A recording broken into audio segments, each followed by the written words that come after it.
Hello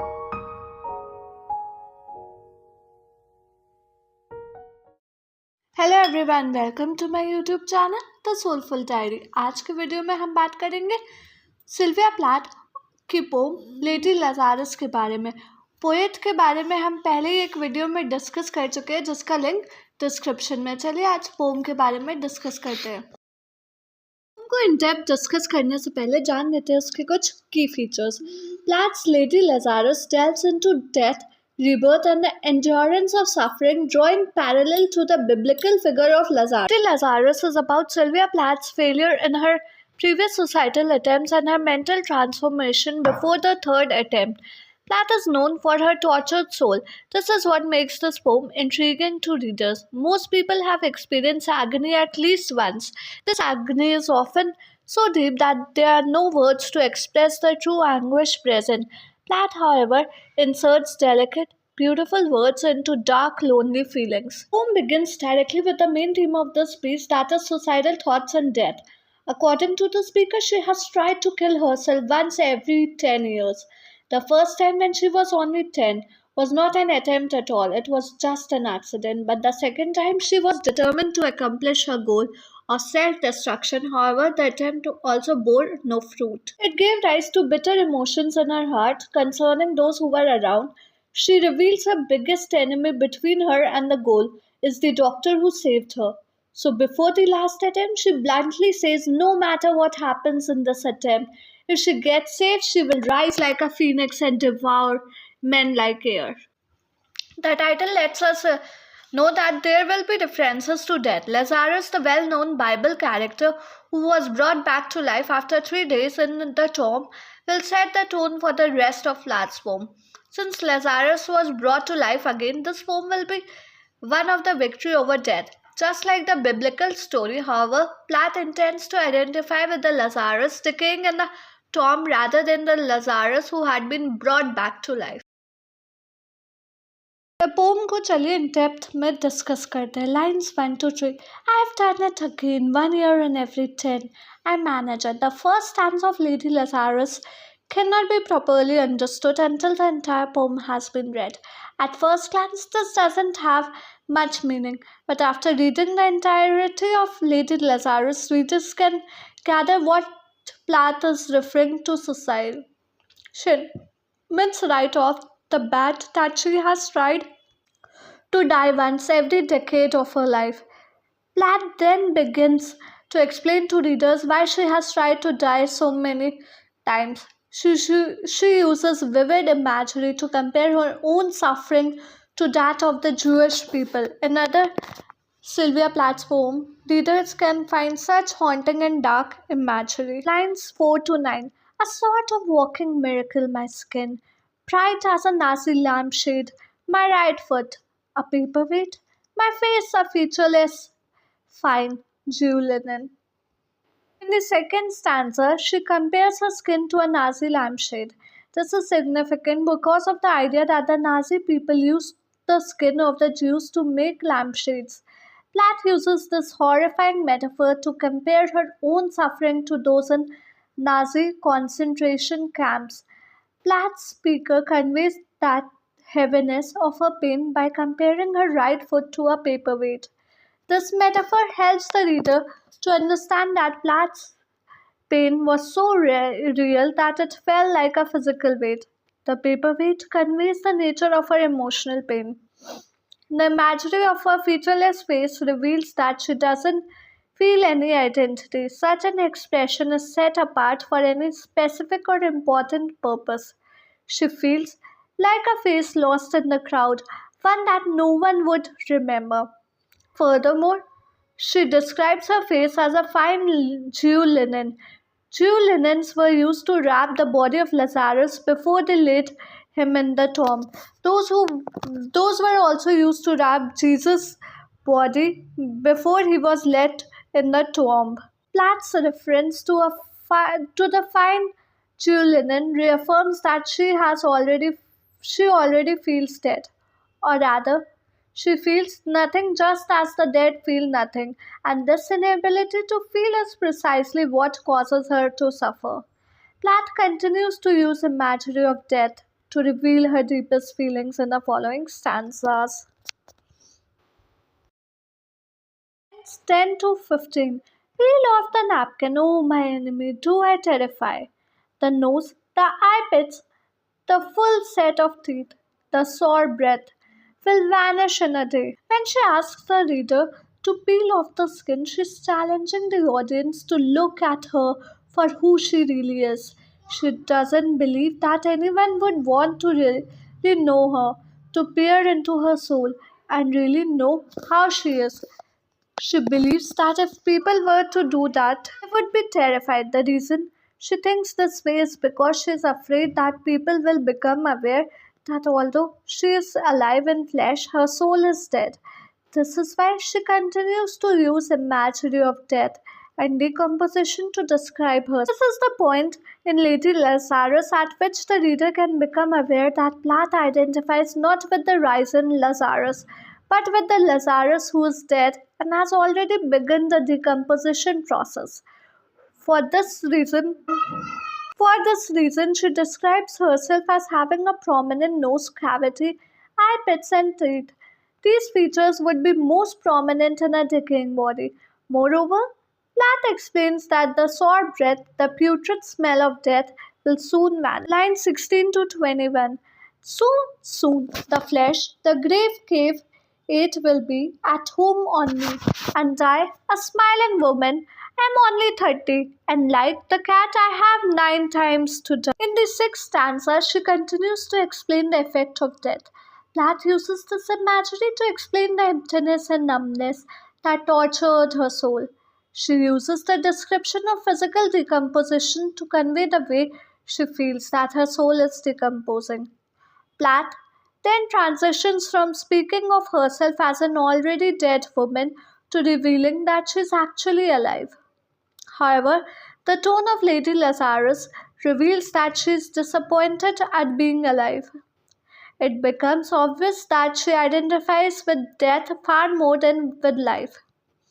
She thinks of herself as a rotten corpse, not the smiling woman of any 30 that she sees when she looks in the mirror. She reveals an obvious disappointment that she has not been able to die when she compares herself to a cat, concluding that it will probably take many more attempts to reach death. 2 to 27. This is number 3. What a trash to annihilate each decade. What a million filaments the peanut crunching crowd shoves into. Platt then reveals that each decade she has come very close to death. When she says, "This is number 3," she reveals that she has tried to die a number of times. Platt then focuses on herself and her own misery and begins to criticize the people around her. She calls them the peanut crunching crowd, suggesting that they are only in her life to scoff at her and make a spectacle of her. The same view of people is conveyed when she compares herself yet again to Lazarus in the following lines. It's 28 to 33. Them unwrap me hand and foot, the big striptease, gentlemen, ladies. These are my hands, my knees. I may be skin and bone. This time she doesn't compare herself to Lazarus who is dead in the tomb. She compares herself to the one who has risen and is coming out of the tomb, still wrapped in burial clothes. Only Platt's tone is not triumphant, but rather skeptical. She calls her exit from the tomb a big striptease, revealing that when she came close to death but was brought back to life, the people around her weren't there not to rejoice with her or comfort her, but to be entertained by her.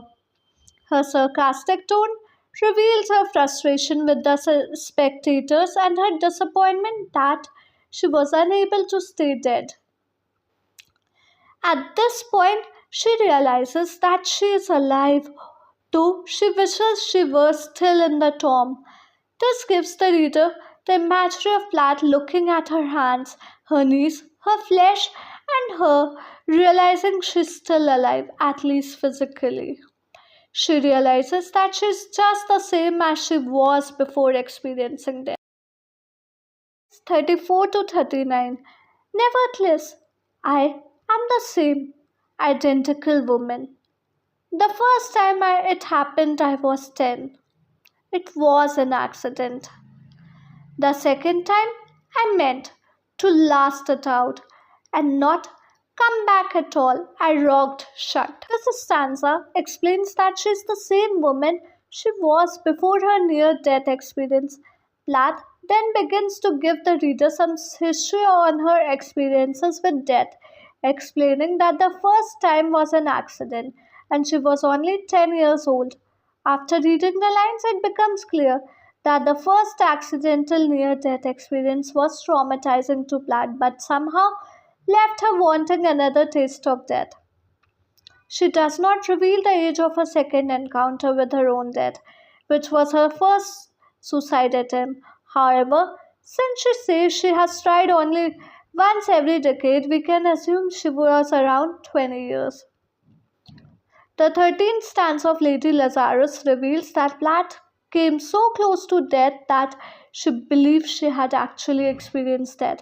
She also meant to last it out, which reveals that she truly does not wish to live any longer. Lines 40 to 42. As a seashell, they had to call and call and pick the worms off me like sticky pearls. Plath identifies with death more than life or anything in life. She says during her second encounter with death, she kept herself coffined like a seashell. The seashell is a symbolic reference to the body which kept her soul caged. She somehow tried to break through the shell and release her soul from her decaying self. At that time, those who found her had called her out of that suffocating chamber. She imagines if she would have died, they would pick worms off her like sticky pearls. The reference to the seashell was far better than this comparison. Here she, in exasperation, compares the worms to pearls. 43 to 45. Time is an art, like everything else. I do it exceptionally well. This is one of the most important stanzas of the poem. In this section, she explains her own interest and talent in this art of dying. As she has tried to die a number of times, she has become an artist in this art form. She performs it better than others who die only once and forever. Like an artist, tries throughout her life to creating an everlasting masterpiece. Plath is trying to complete her magnum opus in this art form. In an inflated and confident tone, she says she does it exceptionally well. It makes clear that she has tried her best to die, but the circumstances were not favorable in each of her previous encounters with death. Lines 46 to 51. I do it so it feels like hell. I do it so it feels real. I guess you could say I have a call. It's easy enough to do it in a cell.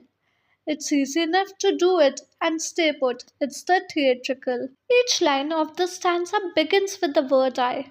The sound scheme of this line seems as if the speaker is making her point strongly and confidently. The scheme is followed in the next stanza too. In the first few lines, she claims she is always working with the art of dying.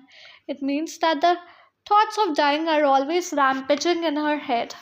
According to her, it turns her mind into hell. So she can claim that the concept of hell is real. It exists not in an imaginary place but in her mind. When she claims that death is her call, it reveals that she feels no purpose in life other than to die. She reveals that her only relief from suffering, emptiness, and numbness was what she experienced in her encounters with her own death. But every time she gets a taste of death, she ends up surviving only to resume her former suffering. The next stanza reveals her thoughts about her return to her life of suffering. She reveals that she thinks it could be easy enough to end her life in an isolated cell and stay put. The last line of the stanza is enjambed with the following stanza. Lines 52 to 57. I'm back in broad day to the same place. The same face, the same brute, amused shout, a miracle that knocks me out. There is a charge. She reveals that the hard part is coming back and facing the crowd. It seems to her as a theatrical process that is rather performed than felt. When she returns to her normal life again, everything seems theatrical to her. It seems as if she already knows what is going to happen after her comeback. If she is unsuccessful in her attempt, she has to return to the same place. The same brute faces will be starting at her in disdain and amusedly shout at her. She feels like she's being put on stage when people call her life a miracle. The sound of these two words just knocks her mind out. That's why Platt takes on a tone of sarcasm when she suggests that there should be a charge for looking at her or touching her. It's 58 to 63. For the eyeing of my scars, there is a charge. For the hearing of my heart, it really goes. And there is a charge, a very large charge, for a word or a touch or a bit of blood. In these stanzas, she feels so agitated that she welcomes them to look at her wounds and how she is feeling, but they have to pay a charge for it. In this way, she compares herself to an object that is publicly displayed as an example. As she masters the art of dying, people may gather around her and study the artist in her. They can find her scars to hear the beating of her heart. There is a charge too. This line makes it clear that she is really alive only physically. Her kind has already died 1,000 times. In the following section, Platt clarifies that there is a very large charge to hear a word from her or for touch. The last line is shocking as she talks about blood. It is a symbol of her anger. If they want to see, if they have to bear a significant charge, in this way she depicts her body as a material that is displayed in return of something else. 4 to 66. Or a piece of my hair or my clothes. So sore. Her doctor, so her enemy. For the first time in Lady Lazarus, Platt makes her readers aware of the source of her suffering. She writes, so her doctor, so her enemy. Her is the German word for Mr. The use of German word doctor refers to a Nazi doctors who brought the Jewish victims back to health only to resume their suffering by putting an emphasis on the word her. Twice in this stanza, Platt reveals that men are the enemy and the cause of her suffering. Line 67 to 72. I'm your opus, I'm your valuable, the pure gold baby that melts to a shriek. I turn and burn. Do not think I underestimate your great concern. Platt then begins to explain why men are the enemy when she writes the quoted lines. This reveals her belief that she is valuable to men only as an object. Beautiful but hard and lifeless, she does not deny that she is valuable to some people, particularly men, but only as a cold, hard object of beauty, not as a human being. Plath feels that her death would be nothing more than watching a beautiful piece of jewelry burn to the people around her. She uses heavy sarcasm when she says, do not think I underestimate your great concern. Here she feels that her death would be nothing more than watching a beautiful piece of jewelry melt to the people around. 73 to 78. Ash, you poke and stir. Flesh, bone, there's nothing there. A cake of soap, a wedding ring, a gold filling. That continues to imply that the people in her life, particularly men, value her only as an object. This is revealed when she writes, Ash, there is nothing there. They only pike and stir the ashes of her mind and try to trigger her bodily emotions. But their hard work will be worthless, as she says. Flesh, bone, there is nothing there. It means she has already detached herself from her body. What remains is only her mind that is also traumatized. The Nazis were known to use the remains of the burned Jewish bodies to make soap. They also rummaged around heaps of human ashes to find jewelry and gold fillings. This is how Platt views her value to other people in the following stanza. Lines 79 to 81. Her God, her Lucifer, beware, beware. In the next stanza of Lady Lazarus, Platt turns to a tone of revenge.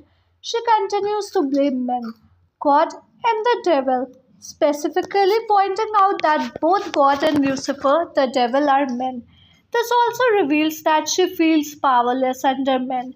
She refers to the doctor, God, and the devil all as men who hold some kind of power over her. That's why she tells other women to keep a safe distance from them. Beware, she harks to all those who are going through similar mental turmoil. Lines 82 to 84. Out of the ash I rise with my red hair, and I eat men like air. It is difficult to tell whether Plath is referring to herself when she rises from the ashes as a physically alive woman who has failed yet again at trying to end her life, or as one who has died and will return as an immortal. She may plan to stop attempting suicide and take her revenge on men instead of herself, or she plans to come back as an immortal after she has died to take her revenge on men. The red hair suggests that it could symbolize the mythical creature phoenix who can burst into flames and then be reborn from its ashes. Either way, Plath warns men everywhere that she is no longer a powerless victim under them, but that she is ready to take her revenge. Literary devices.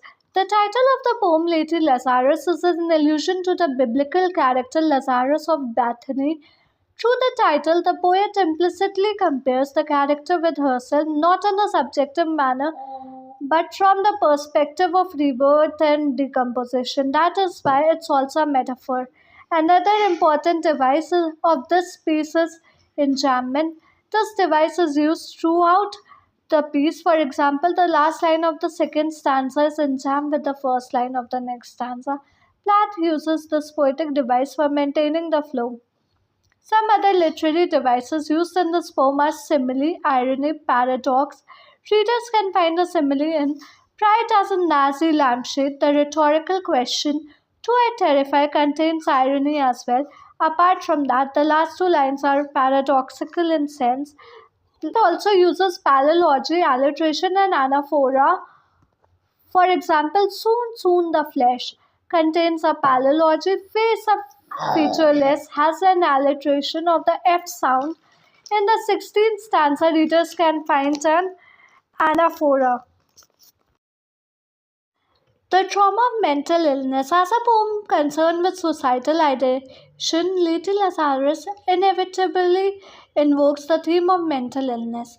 That said, at no point in the poem does the speaker directly address the matter of mental illness. What the reader finds instead are subtle signs related to mental illness, traumatic effects on the speaker's mind. One aspect of the poem that may be interpreted as a sign of the speaker's mental illness is the dark humor that occasionally emerges from her ironic tone. For example, in the opening lines 1 to 3, the speaker claims, "I have done it again. 1 year in every 10. The speaker makes a grim joke about her inability to succeed in killing herself. Although she has successfully managed to try to commit suicide, she has yet to manage a successful attempt. Despite having had three opportunities, regardless of the speaker's dark humor, her words are clearly laced with profound anguish at her continued survival. Another aspect of the poem that indicates mental instability is the sheer intensity of the speaker's emotional state. The intensity of her trauma is so great that she feels justified in comparing her suffering to that of the Jews in the Holocaust. Even though this is surely an exaggeration, her mental illness leads her to believe it. Toxicity of patriarchy. Lady Lazarus may be centered on a mentally ill woman, but the poem is less concerned with her illness than it is with the toxic effects of patriarchy, which greatly exacerbate her trauma. The male figure who most obviously exasperates the speaker's pain is the doctor who saved her life after her most recent suicide attempt. She reserves a special hatred for this man, whom she ironically addresses in German, her doctor, to suggest a comparison between his cruelty and that of doctors who worked with the Nazis. The reason the speaker detests the doctor is that he has the power to thwart her agency by resurrecting her from the dead, as it were. The doctor has neglected her wish to die. The point here is less about the speaker's desire to commit suicide and more about her desire to have autonomy over her actions. The doctor has arrested her autonomy such that her feelings of depression develop into a righteous rage. The speaker directs this rage against all representatives of the patriarchy, which she invokes through a sort of unholy trinity consisting of her God, her Lucifer, and of course her doctor. The torment of objectification. The speaker of Lady Lazarus despises men like her doctor, in part because they obstruct her agency, but also because they objectify and dehumanize her. The poem's central conceit is that the speaker is a lady version of Lazarus, a man who was miraculously restored to life after having been dead and buried for days. Just as Lazarus' resurrection was recorded in the Bible, the speaker's miraculous recovery must somehow be made public. The speaker imagines herself being wrapped in bandages. As these bandages are slowly unwrapped to reveal her restored body, the speaker likens herself to a woman forced to perform an erotic striptease. The speaker expresses the torment of this experience through her disdain of the peanut crunching crowd that gathers round to enjoy the spectacle. The speaker again emphasizes her objectification when she likens herself to a saint whose body has become a holy relic that pilgrims pay to see and touch, despite there being a very large charge to examine her scars or to take some blood or a piece of hair. The imaginary pilgrim's demand for body parts has a denigrating effect on the speaker's psyche. क्यों I hope आज की video आपको पसंद आई। कैसी लगी हमें comment करके बताएं और हमें ये भी कमेंट करके बताएं कि आप आने वाली वीडियोस किस टॉपिक पर देखना चाहते हैं। मिलते हैं कल एक और इन्फॉर्मेटिव वीडियो के साथ शाम 4 बजे। Thank you.